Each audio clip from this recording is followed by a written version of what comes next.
Hello, my name is Sean Wren and welcome to the Sean Wren podcast. On this episode, I'll be focusing on my top 15 most anticipated films of 2017. So, in the famous words of PJ and Duncan, let's get ready to rumble. Let's get ready to rumble. Let's get ready, let's get ready, let's get ready to rumble. Watch us wreck the mic, watch us wreck the mic, watch us wreck the mic. Psych. Before we go into my top 15, I do have a couple of notable mentions. First off is Baywatch. I really enjoyed the trailer, and it was in my top 15 for a very long time. There was just a couple of other films that I thought were better, but I'm still looking forward to Baywatch coming out later this year. Also, that was in my top 15, but now is not, and is in my notable mentions, is Power Rangers. I was born in the 90s, so I grew up watching Power Rangers as a kid, and the trailer for this film was actually very good, and I'm quite interested in seeing what happens now in the film, and it got me interested in seeing it. Also included in my notable mentions is The Mummy. I really enjoyed the trailer, and the behind the scenes stuff made me anticipate this film even more. It's just that it was very similar to a lot of films that I've got in my top 15, so that's why it's just missed out, but I'm still looking forward to seeing it. Next up is a Pixar film called Coco, and it's about the Mexican holiday Day of the Dead. Not a lot is known about this film, but it's Pixar, so you can never truly rule them out. And my final two notable mentions are Thor Ragnarok. I've never been a big Thor fan, but the director, Taika Waititi, has me interested in this film more than anything else. And finally, there is John Wick 2, and I think this is just going to be a great fun action film. If you haven't seen it already, check out the trailers. It is bloody awesome. Anyway, let's get on with the top 15. At number 15, the film that kicks this all off is Paddington 2. I recently saw the first Paddington film again on TV, and it just reminds me how great of a family film this is. It's funny, it's entertaining, it's a great film overall, and I cannot wait to see what they do in the sequel. Next up, at number 14, is Guardians of the Galaxy Volume 2. I enjoyed the first Guardians of the Galaxy. I thought it was more overrated than people give it credit for. I still like Chris Pratt. It was fun in places, and the soundtrack was pretty dope. The trailer for the sequel, however, there was a few things I liked about it, like Drax at the end, and the whole issue with having tape to cover a button for a bomb. The one thing that's made this go down my list is Baby Groot. I never liked Groot as a character in the first place. I didn't find why people loved a character who just said 3 words. And now having this baby version of this character is going to annoy me. I didn't find him cute in any way. I'm still excited for this film. I think it's going to be fun, funny, and action-packed. I just don't want it to focus on Baby Groot a lot of the time. But Disney have got to sell toys, so this is why it's much lower down on my list compared to other people, and probably a lot of other people who are excited for this film in general. At number 13 is Kingsman: The Golden Circle. I loved the first Kingsman film. It was my favourite comic book film that came out that year. As you know, Kingsman is based off a comic book, and it was funny, it was entertaining, it felt like a Roger Moore Bond, but more adult. It was cheesy, it was campy, but it was brilliant all at the same time, which is why I'm incredibly excited for the sequel. The cast itself is impressive. You've got new additions of Channing Tatum, Halle Berry. It also has Jeff Bridges and even Elton John's in this film. Like, come on, Elton John. And I'm just excited to see how the UK Kingsman and the US Kingsman come together to face the villain, which is Julianne Moore, which again, this is just a little great bit of casting there by Matthew Vaughn. I'm just genuinely excited to see this film now. Just give me the first film and just turn up a little bit more in the violence, in the campiness, in the comedy, in the Roger Moore-esque Bond, but for adult style. That's already been established, and I think we're going to get a trailer or a teaser trailer very soon coming with Logan, so keep an eye out for that. At number 12 is Free Fire, and Free Fire is a small action film about a gun trade gone wrong. I was lucky enough to see this film back in October during the London Film Festival, and it was one of my favourite films at the London Film Festival. And it's action-packed, it's funny, it's got a lot of dark humour in the film. It's just very small as well in scope. It's just shot in a warehouse in Brighton or Shoreham, I think. And the cast is really impressive too. It's got Cillian Murphy, Oscar-winning Brie Larson, Armie Hammer, Jack Rayner, if you've seen the Transformers films. It's just a great ensemble cast. It's brilliantly directed and well written. Everyone in the film gets their 5 minutes of fame, as it were. Everyone has their chance to shoot someone. So check out the trailer and make a note to see Free Fire at the end of March. And at number 11 is Lego Batman. Now, for the first couple of trailers, I wasn't sure about Lego Batman, to be honest. But after like the 900th trailer and TV spot, I've kind of warmed to it now. I think it looks funny. It's going to be very entertaining for the whole family to go and see. And as a Batman fan, I'm going to love seeing the little nods to like past Batmans and past DC characters that no one will ever know. Like properly D-list villains like the Condiment King. Like no one, as if you just don't know who the Condiment King is, his weapons, as it were ketchup and mustard. And he's an old villain from the animated series. And I think it's just going to be a lot of silliness like that in the film as well. And I just actually very much looking forward to this film now. And I got a sneaky feeling that if this film does very well in the box office, I could see Chris McKay possibly being announced as the director of The Flash. So before we go into my top 10, here were your numbers 15 to 11. And number 15 was Paddington 2. And number 14 was Guardians of the Galaxy Volume 2. And number 13 was Kingsman: The Golden Circle. At number 12 was Free Fire. At number 11 was Lego Batman. So let's kick off the top 10 with Kong Skull Island at number 10. Now, this film has epic written all over it. The cast is incredible. It stars Brie Larson, Tom Hiddleston, John Goodman, Samuel L. Jackson, and so many more incredible actors in there. I do think it's going to have some humorous moments in there, but I do hope it focuses on a very serious, action-packed story. And if you check out the trailer, even it says in the trailer, it's like, don't piss off Kong. If you don't piss off Kong, then he's a pretty damn good king. And have to realise as well, this Kong is going to be massive. It's the biggest Kong ever to be seen on screen. And the reason is that for that is because he's going to be taking on Godzilla very soon. So yeah, I'm interested to see how they're going to connect Godzilla and Kong Skull Island together, and I'm going to be rooting for Kong and hope that Brie Larson is the only human to survive this film. And again, Kong Skull Island comes out in March, and it's got some very fierce competition. For example, the film that I have at number 9 is also released, and that is Beauty and the Beast. This film just has wow written all over it. I think this is going to be a wonderful, wonderful film. A love story, a homage and a respect of the animated classic. A film that a lot of people love. I've never actually seen Beauty and the Beast, but these trailers makes me want to go back and watch it before seeing this live adaptation, which stars Emma Watson, who is perfectly cast in this film, and Dan Stevens as the Beast. And I'm just looking forward to see how they connect and their chemistry in the film. I think that Emma's just going to wow everyone in the film. And I just think this film is just going to be an incredible smash hit. Another film I think is going to be a smash hit at number 8 is Spider-Man Homecoming. The reason why is because the fans loved him in Civil War.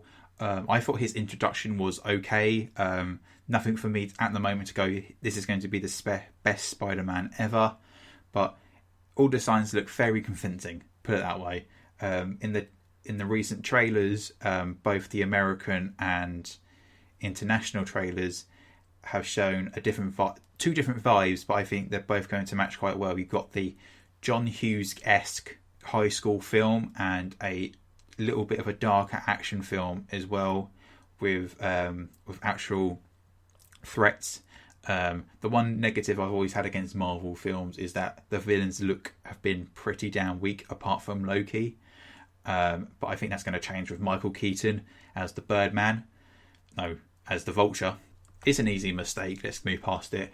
But as a summer film, I think it's going to just make a crap ton of money.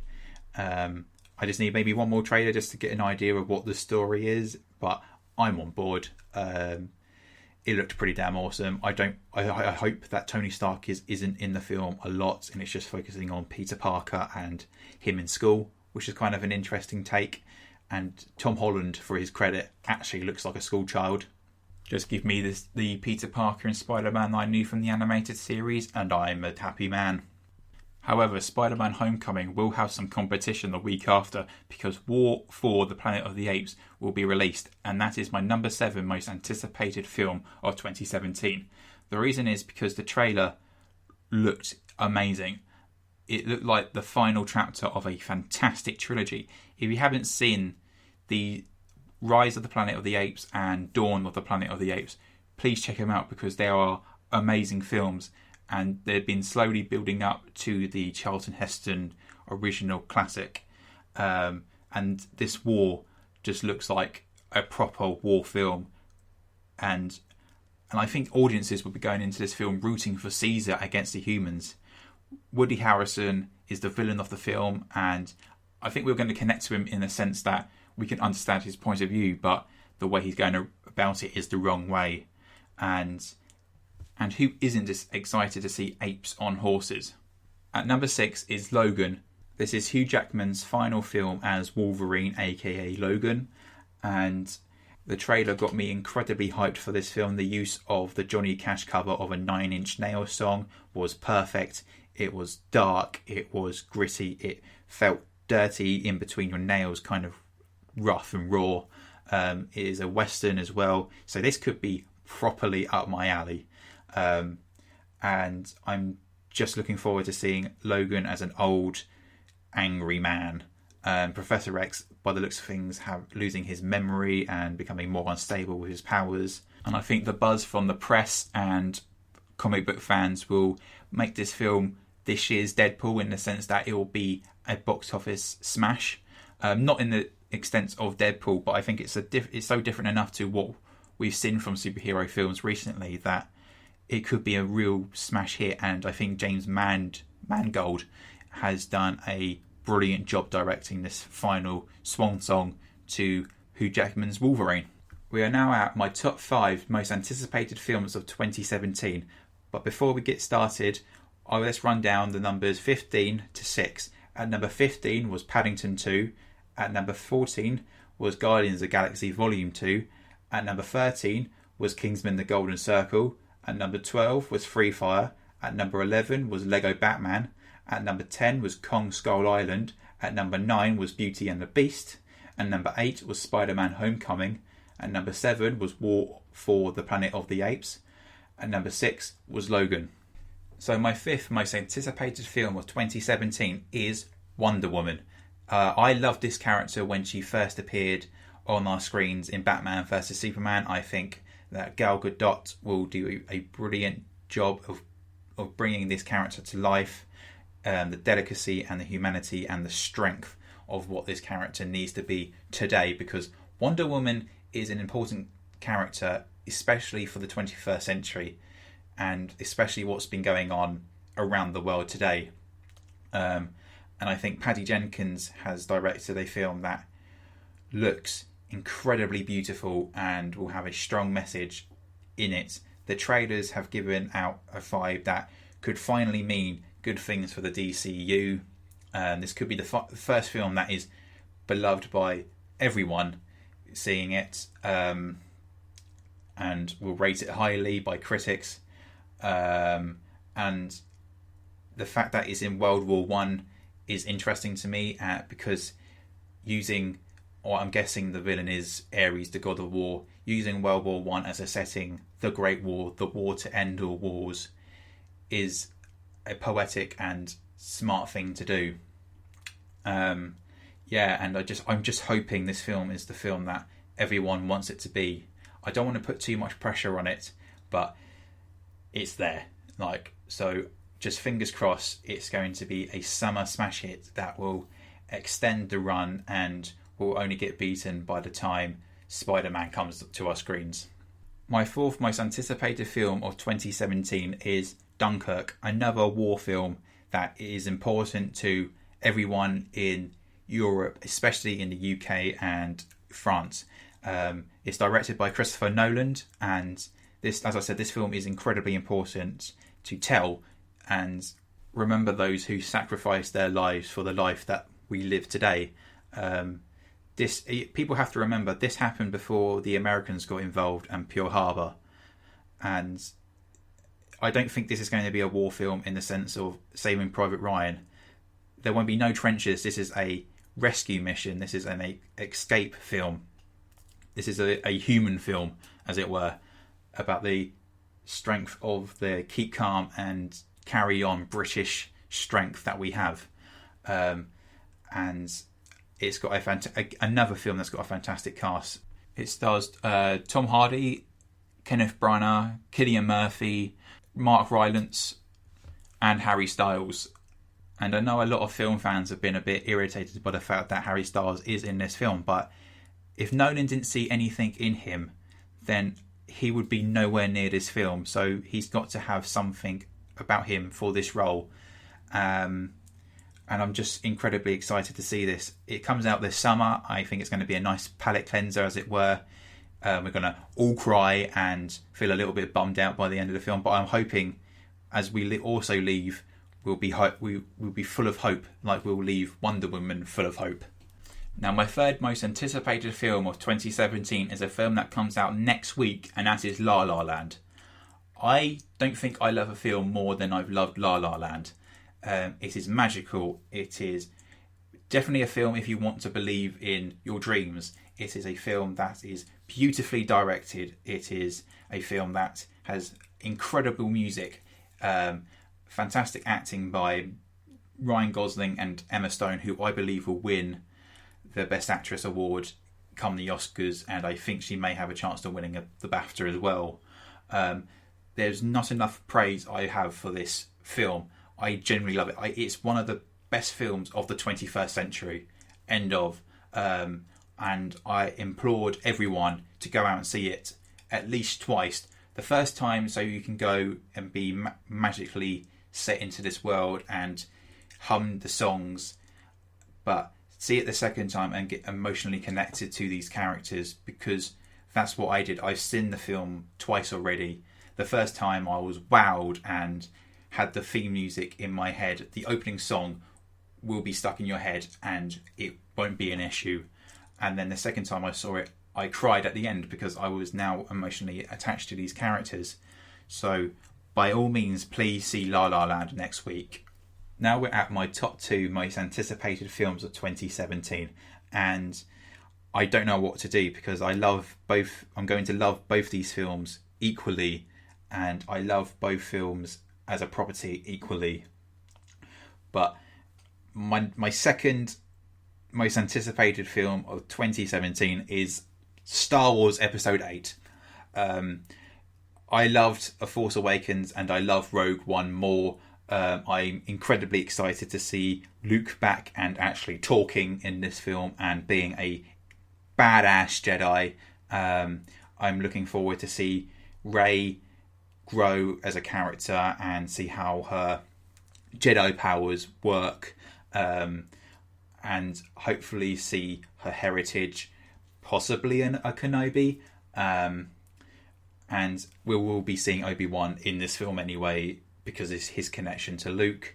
And also it's going to be incredibly heartbreaking watching this film because of the recent passing of Carrie Fisher.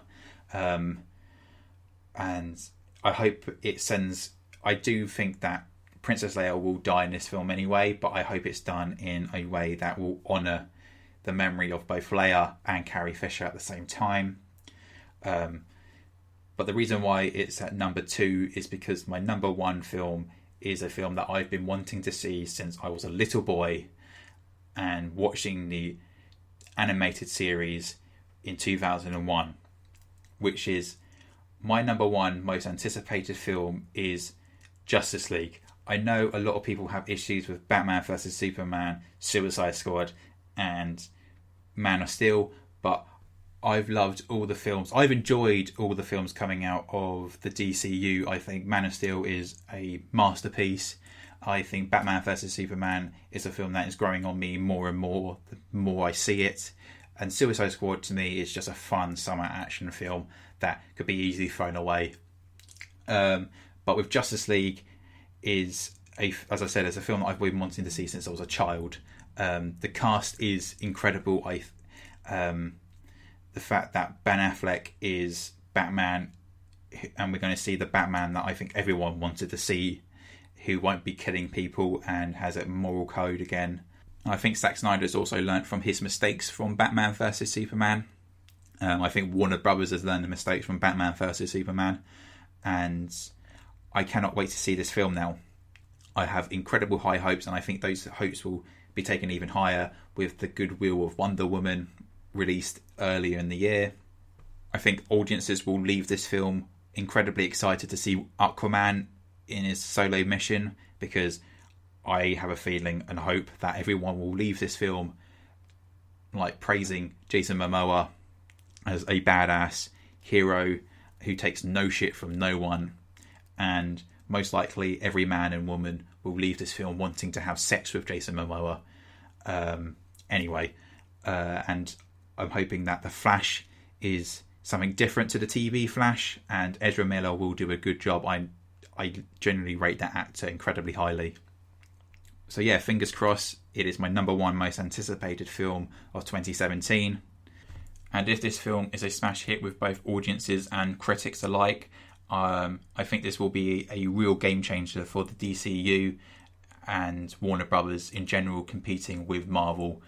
And whenever they release a DCU film in the future, other studios will just walk away from it because they just know it's going to make a lot of money. So they were my top 15 most anticipated films of 2017. What did you think? Let me know by tweeting at me at Sean_Wren, or click like on my Facebook page, The Sean Wren Blog. My name's been Sean Wren, and thank you for listening.